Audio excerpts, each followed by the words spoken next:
Alhamdulillah. Selamat pagi semuanya. Assalamualaikum warahmatullahi wabarakatuh. Seluruh rekan-rekan semua, baik yang hadir melalui Zoom online maupun yang offline, pada pagi hari ini kita akan bersama-sama melanjutkan tradisi yang sudah diinisiasi sejak lama oleh PIC, yaitu Paramadina Institute of Ethics and Civilizations, yaitu diskusi terbatas kaitannya dengan program-program yang menyangkut baik itu isu-isu peradaban, isu-isu kebudayaan, yang meliputi di dalamnya ada diskusi filsafat, diskusi agama, dan lain sebagainya. Nah, pada pagi hari ini kita akan memulai satu rangkaian diskusi mengenai pemikiran tokoh-tokoh yang penting mengenai isu-isu etika, kemudian isu-isu politik, dan juga sekaligus juga tema-tema seperti keadilan dan lain sebagainya. Dan saya tentu tidak sendirian, saya didampingi langsung oleh Bapak Dr. Sunario.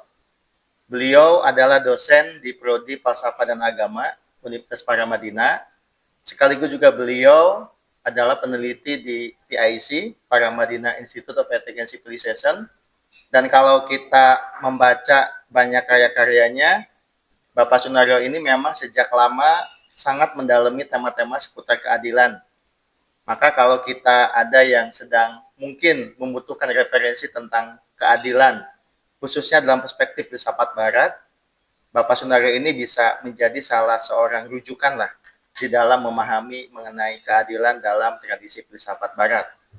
Nah, terkait tema sendiri yang pagi hari ini akan kita bahas, jadi Bapak Sunario akan mendiskusikan seputar moralitas, politik, dan ekonomi Platon dan Aristoteles. Jadi seputar bagaimana ide-ide Platon, atau kalau kita lebih mengenalnya Plato, tapi kalau dalam bahasa Arab itu Aplatun, makanya kenapa dikenal juga sebagai Platon, dan Aristoteles, mengenai 3 kata kunci moralitas, politik, dan sekaligus juga ekonomi. Nah, sebagai pengantar sedikit, kenapa diskusi ini menjadi penting untuk kita angkat? Karena memang kalau kita perhatikan, diskusi kali ini menjadi penting karena memang di Indonesia sendiri diskusi seputar moralitas, seputar etika, seputar keadilan, politik, itu menjadi sesuatu yang rasanya perlu kita suarakan terus-menerus. Terlebih lagi sekarang kita juga ada semacam pesimisme yang luar biasa yang muncul di kalangan masyarakat terhadap apa-apa yang sedang berlaku di dalam ranah politik. Makanya rasanya perlu kita untuk betul-betul dengan hening, dengan tenang, dengan sabar, kira-kira merefleksikan kembali bagaimana gagasan moralitas, politik, termasuk keadilan yang memang sejak lama digaungkan oleh kaum bijaksanawan, termasuk tokoh-tokoh yang akan kita bahas pada pagi hari ini. Untuk informasi saja, kita juga ke depan akan membahas juga tokoh-tokoh atau para pemikir yang berasal juga dari tradisi baik itu yang ada di dunia barat maupun yang ada di dunia Islam. Kita juga tentu nanti akan membahas mengenai Al-Farabi, Ibnu Sina, dan yang lain sebagainya. Baik, supaya tidak berpanjang-panjang, nanti Bapak Sunario akan menjelaskan bagaimana sebetulnya gagasan dari Platon atau Plato dan Aristoteles mengenai morality, politik, and ekonomi. Waktu dan tempat kami persilahkan. Silakan Bapak Sunario. Terima kasih Kak Aan atas pengantarnya dan juga terima kasih untuk teman-teman semua yang ada di ruangan dan juga di online ya, di Zoom ya, Zoom online. Tadi sudah diberikan pengantar bahwa ini sebenarnya direncanakan menjadi satu proyek ya yang dibuat oleh teman-teman PIC untuk melihat sejarah dan filsafat politik dan ekonomi. Jadi kita ingin melihat pandangan mengenai politik, ekonomi dalam tentang sejarah dari klasik. Ya sekarang kita mulai dari Platon dan Aristoteles hingga era kontemporer nanti sampai era barangkali tokoh-tokoh kontemporer. Mungkin kita membahas Amartya Sen, Jeffrey Sachs dan lain-lain. Jadi menurut saya ini topik yang menarik ya untuk memberikan insight kepada kita semua mengenai ekonomi dan politik ya. Salah katakan seperti itu. Jadi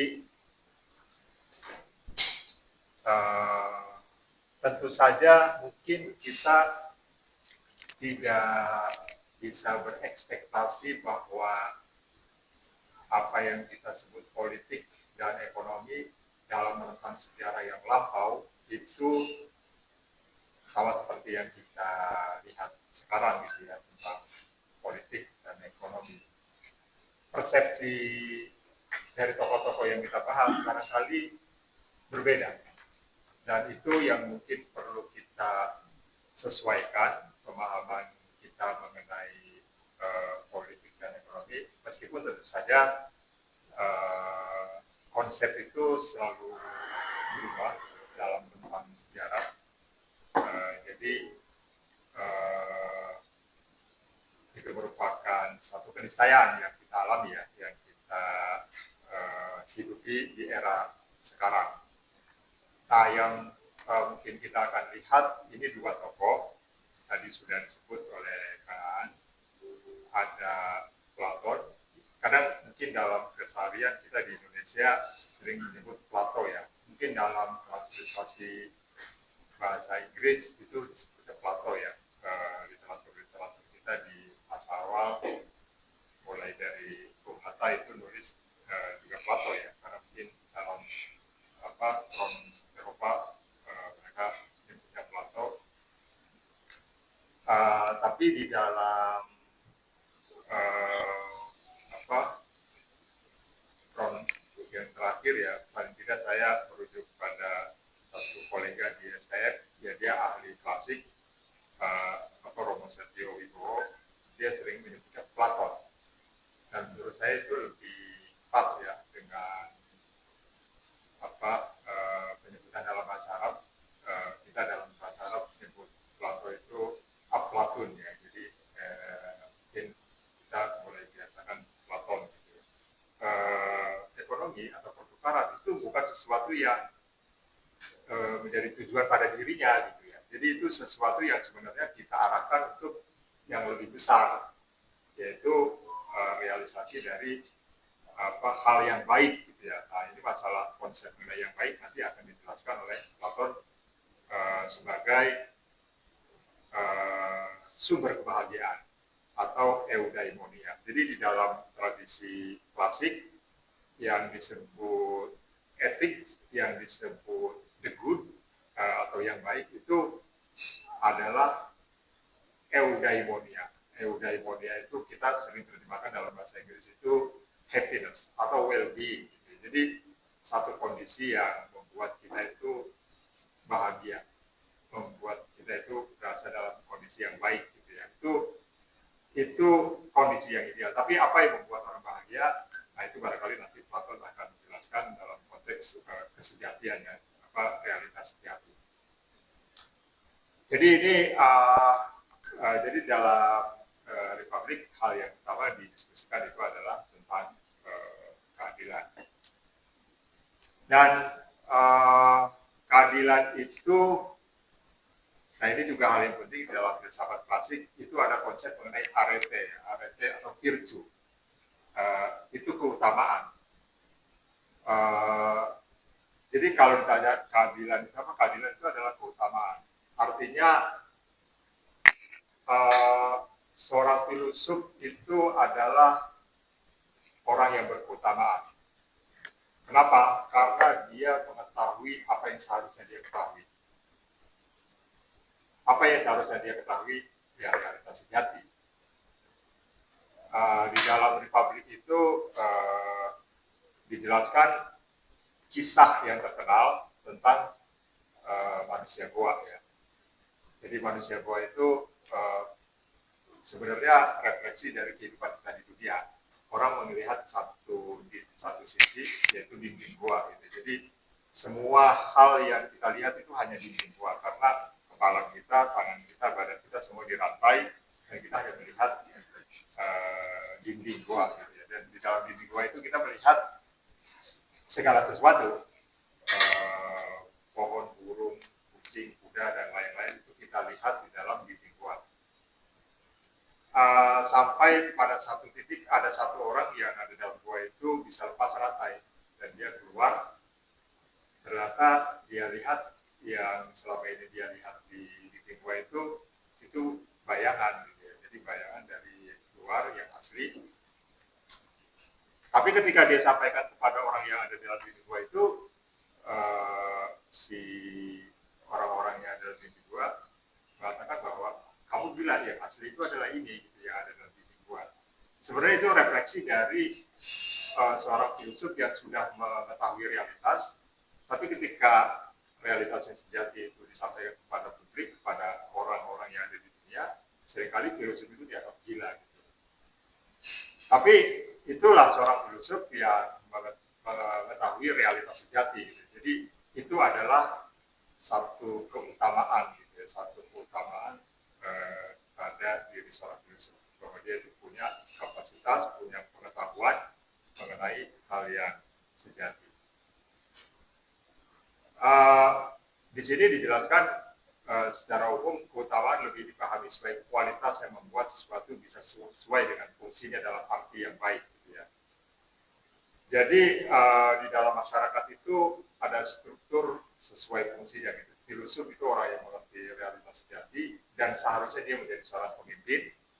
Kemudian ada satria, ada tentara, dia menjaga negara. Kemudian ada pedagang, mungkin juga ada penjahit, ada petani gitu. Jadi mereka itu punya keutamaan masing-masing sesuai fungsinya. Dan manusia yang baik itu adalah manusia yang bekerja sesuai dengan fungsinya gitu. Jadi memang ada klasifikasi semacam itu. Dalam menjawab pertanyaan moral tentang apa itu moralitas, bagaimana seseorang seharusnya bisa dinilai sebagai bermoral, Plato dan Aristoteles memberikan jawaban yang sama, yakni manusia memiliki kecakapan untuk bertindak secara pas. Gitu. Jadi kemampuan untuk bertindak secara pas. Petani itu ya dalam kerangka ini ya, itu tidak bisa jadi pemimpin. Gitu ya. Petani itu ya bertani gitu ya. Jadi kalau dia menjadi pemimpin, dia melakukan sesuatu yang tidak pas. Atau sebaliknya gitu ya, seorang filsuf, orang yang mengerti realitas sejati barangkali dijadikan petani, dia tidak bisa. Itu sesuatu yang dalam kerangka ini keutamaan itu artinya orang melakukan sesuai dengan kapasitasnya, sesuai dengan apa yang dia miliki. Gitu ya. Jadi tidak melakukan sesuatu yang di luar itu. Pedagang jadi presiden itu bukan tugasnya itu. Jadi pedagang itu harus, karena pedagang itu ya dia mencari untung. Sementara seorang pemimpin itu adalah orang yang mau merealisasikan common good gitu ya. Itu yang mungkin bisa kita nilai dalam kerangka ini tidak pas. Meskipun nanti dalam kerangka demokrasi modern itu kita perlu uji lagi. Gitu ya. Kayunya Spanyol.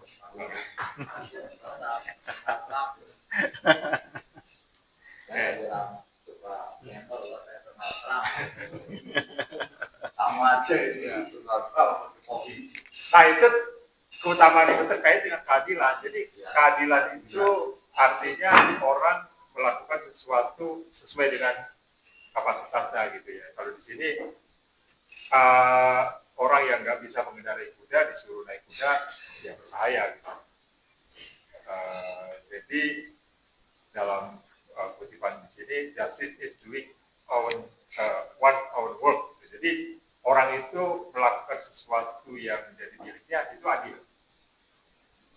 Jadi ya itu tadi, kalau dalam kerangka ini ya, petani jadi pemimpin gitu, jadi presiden, ya bukan tugasnya, bukan kerjaannya. Kerjaannya itu petani. sawah atau di kebun gitu ya. Nah, yang dimaksud dengan kerjaannya sendiri adalah pekerjaan yang paling cocok atau tepat baginya. Jadi memang ada kerangka yang dipahami bahwa orang itu naturally desperate. Jadi orang itu memang ya punya kemampuan, ya dia harus mengerjakan itu. Jadi ya kita nggak bisa ngesol, kalau ngesol pasti berantakan. Tapi tukang sol, kita minta ngesol sepatu kita, ya mungkin dia cepat ya setengah jam selesai. Kan tadi udah banyak menyoroti banyak hal ya Pak Nario ini. Menyoroti masalah tentunya bagaimana Plato memandang politik, bagaimana juga kemudian Aristoteles memandang politik, dan mungkin ada yang di-highlight yaitu human flourishing. Itu saya pikir itu satu gagasan yang penting, karena itu juga yang bisa kita pakai untuk mengoreksi sistem perpolitikan yang saat ini sedang dijalankan. Misalnya, dengan perpolitikan yang ada, apakah manusia-manusia Indonesia, ini kalau konteks politik Indonesia nih, itu terjadi human flourishing. Ini potensi manusia Indonesia itu makin berkembang atau sebaliknya kan gitu. Itu jadi satu indikator juga untuk pengecekan apakah politik kita itu berjalannya on the track atau tidak. Itu juga. Nah, kemudian yang kedua, ini yang penting menurut saya, tadi kaitannya dengan pembatasan. Karena demokrasi itu seburuk-buruknya yang terpilih melalui jalur demokrasi, itu ada mekanisme penghentiannya. Jadi kalau ada pemimpin yang buruk, melalui demokrasi itu nanti akan ada mekanisme penghentiannya kok. Nah, beda dengan ekonomi. Nah, ekonomi ini gimana menghentikannya kan gitu. Karena dia berjalan terus, tidak ada mekanisme penyetopan. Walaupun tadi kata pengebosan mungkin bisa terjadi, tapi ekonomi selalu punya cara lain untuk mengatasi pengebosan ekonomi semacam itu. Nah, adapun untuk ide Plato sendiri memang sangat idealistik, bagi membayangkan pemimpin atau presiden yang filsuf. Nah, ini menjadi hal yang tentunya tidak mudah begitu ya. Baik, terima kasih Pak Sundaryo. Nah, sebelum saya buka untuk tanya jawab dengan Bapak dan Ibu, mungkin saya mau minta dulu Pak Pipip ya untuk menyampaikan beberapa catatan barangkali dari apa yang tadi disampaikan juga oleh Pak Sundaryo gitu. Silakan Pak Pipip untuk disampaikan. Terima kasih Kang Aan. Assalamualaikum warahmatullahi wabarakatuh. Waalaikumsalam warahmatullahi wabarakatuh. Ya, mungkin nanti akan disampaikan, tapi mungkin karena saya sebagai ketua yang terlambat harusnya memberikan sambutan di awal ya. Ya mungkin penting juga untuk disampaikan bahwa kalau melihat pada judul mungkin orang akan bertanya-tanya, ini jauh banget gitu ya, membicarakan Plato dan Aristoteles dengan masalah ekonomi, politik gitu. Tapi kalau kita mendengarkan uraian dari Pak Sunaryo tadi, jelas sangat relevan ya, walaupun belum sampai kepada konteks yang lebih khusus ya, berkaitan dengan situasi ekonomi dan politik Indonesia dewasa ini, gitu ya. Nah, jadi kalau kita amati ya apa yang disampaikan oleh Pak Sunaryo tadi, ya jelas kita melihat beberapa fenomena-fenomena di dalam kehidupan bangsa Indonesia di bidang ekonomi dan politik ini yang memerlukan satu refleksi kritis ya, dengan apa yang dilakukan selama ini oleh kita semua ya, pemerintah, masyarakat juga ya, gitu. Jadi bisa sebenarnya apa yang disampaikan oleh gagasan-gagasan Plato dan Aristoteles yang dijelaskan oleh Pak Sunaryo tadi, misalnya dikaitkan dengan masalah adanya pertumbuhan ekonomi Indonesia ini sebenarnya cukup baik kan, gitu ya. Ya kalau kita mau secara lebih panjang pada sejarah sebelum ini, yaitu Orde Baru ya di bawah Pak Harto itu dari segi ekonomi ya cukup berhasil ya pertumbuhan ekonomi ini. Demikian juga pertumbuhan ekonomi setelah reformasi ya itu. Tapi kemudian pertanyaannya apakah pertumbuhan ekonomi ini telah menghasilkan keadilan sosial?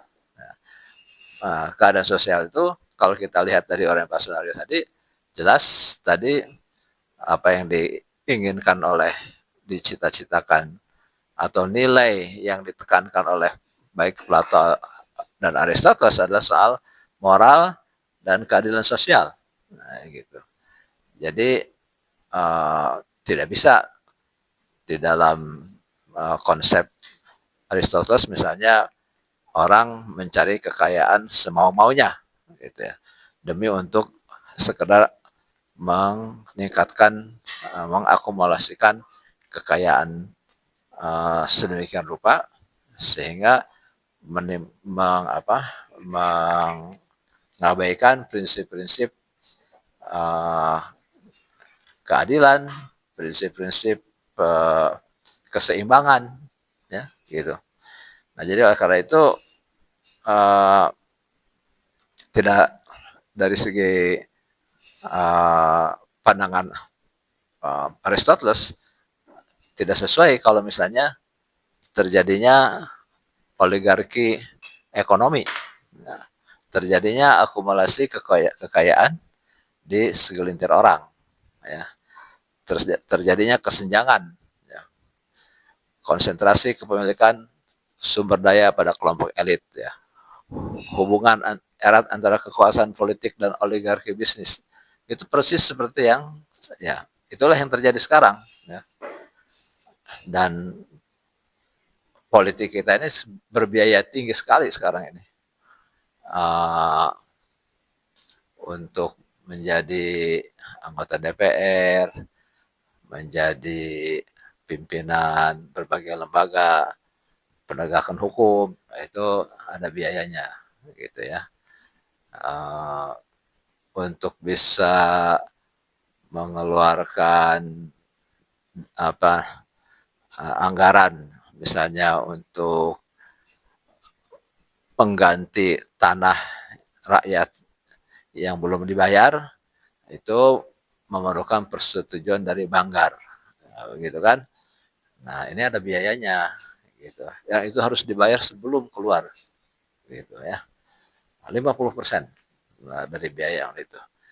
Ya kalau rakyat atau petani di katakanlah daerah Bekasi atau Karawang yang diambil begitu, ya kalau tanahnya misalnya harganya itu 10 miliar, dia harus menyediakan 5 miliar dulu, begitu kan? Nah, sebelum bisa keluar itu si di dalam anggaran belanja negara itu, ya gitu. Mau jadi gubernur juga sama begitu ya, jadi bupati ya mahal lah pokoknya, ya gitu. Dan kemudian juga kekuasaan seperti yang kita baru lihat kan bagaimana pejabat daerah perlu ngasih uang sama menteri begitu kan, walaupun dikembalikan juga duitnya katanya, tapi ya sudah terjadi pelanggaran kan begitu kan ya. Nah itu eksploitasi sumber daya alam tanpa pemerataan manfaat ya, ya itu juga saya kira bisa dilihat bagaimana ekonomi kita itu tidak sesuai dengan prinsip keseimbangan, prinsip keadilan sosial. Itulah diskusi kita yang kita akan buka ya nanti. Pengantarnya sudah disampaikan tadi. Jadi membicarakan para filsuf lama itu bukan tidak relevan, sangat relevan. Ya, insya Allah pada Madinah Institute of Ethics and Civilization kami ini berupaya untuk menjadikan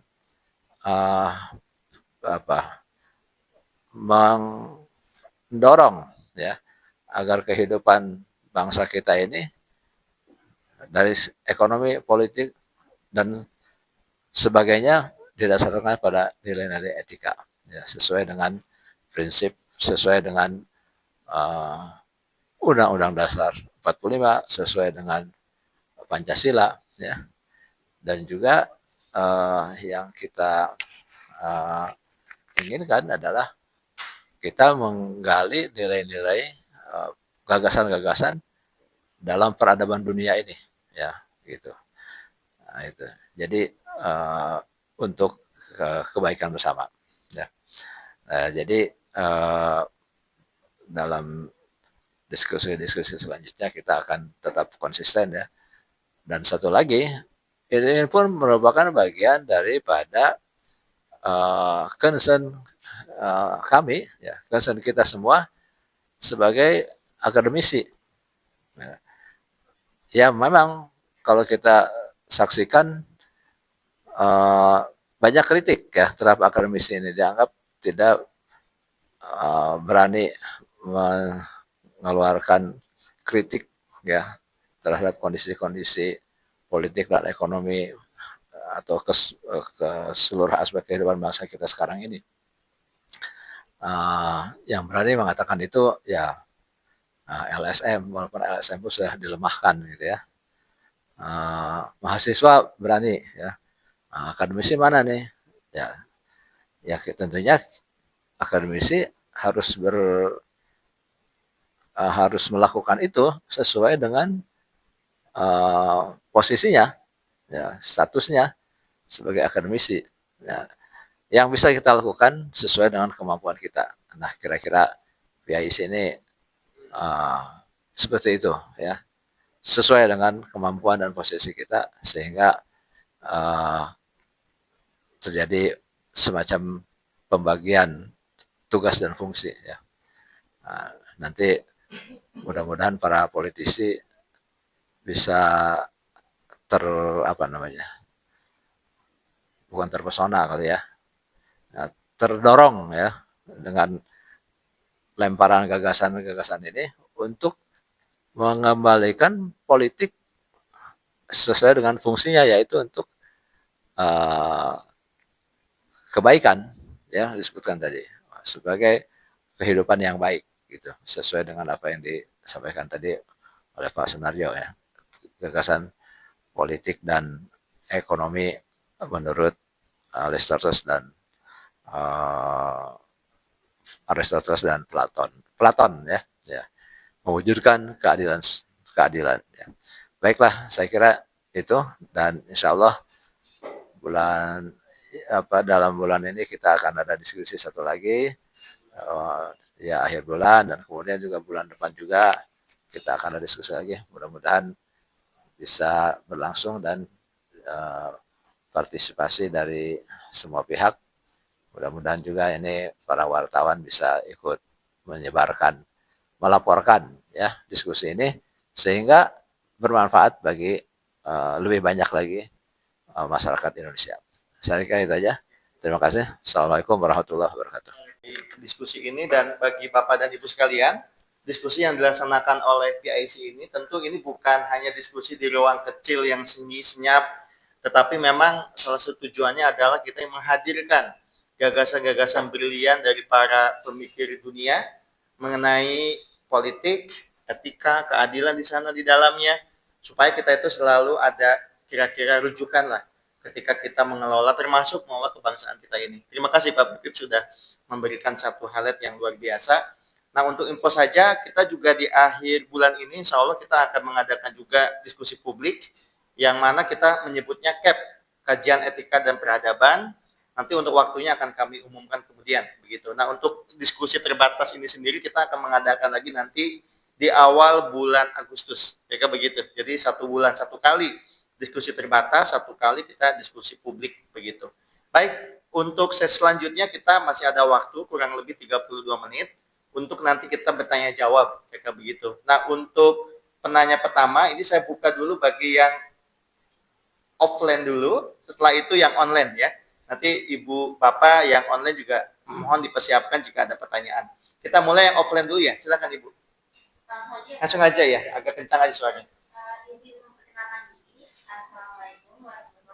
Waalaikumsalam warahmatullahi wabarakatuh.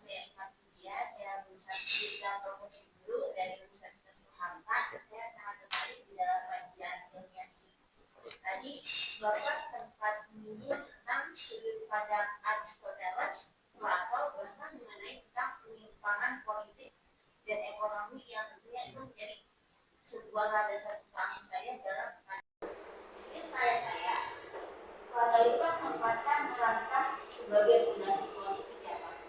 Sedangkan Aristoteles menekankan keutamaan dari relasi hukum. Pertanyaan saya, dalam konteks Indonesia yang kita ketahui kita menghadapi berbagai isu seperti halnya korupsi, politik uang, dan juga ketimpangan ekonomi. Apakah krisis yang terjadi ini, terutama dalam isu-isu yang saat ini kita hadapi, disebabkan oleh lemahnya moralitas politik, kelemahan sistem politik, atau bahkan keduanya? Nah, bagaimana pandangan Bapak terkait Plato dan Aristoteles bisa diterapkan sebagai solusi realistis? Saya pernah membaca di sana di salah satu artikel atau di salah satu buku yang pernah saya juga di Gramedia. Bahkan Abdullah Ismail atau Busdo pernah mengatakan politik itu terkadang melebihi akidah itu sendiri.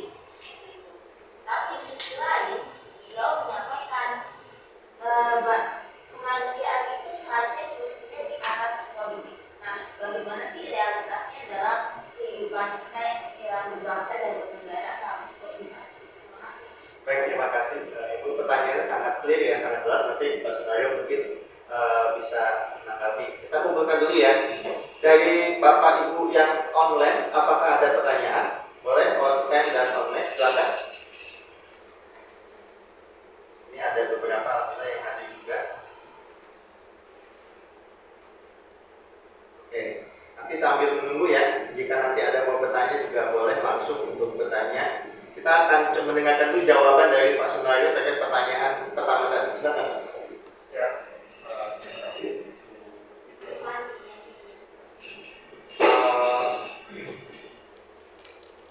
Pertama barangkali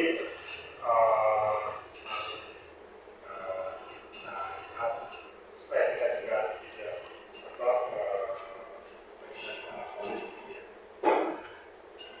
politik di era kontemporer itu di era modern sekarang itu memang jauh lebih kompleks ya. Tadi saya sudah gambarkan idealnya memang seperti yang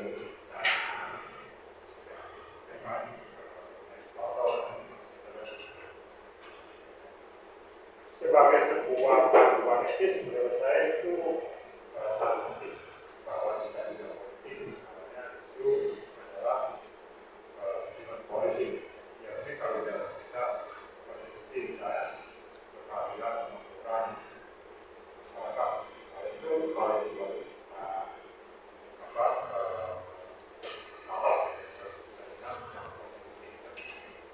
mungkin dalam konstitusi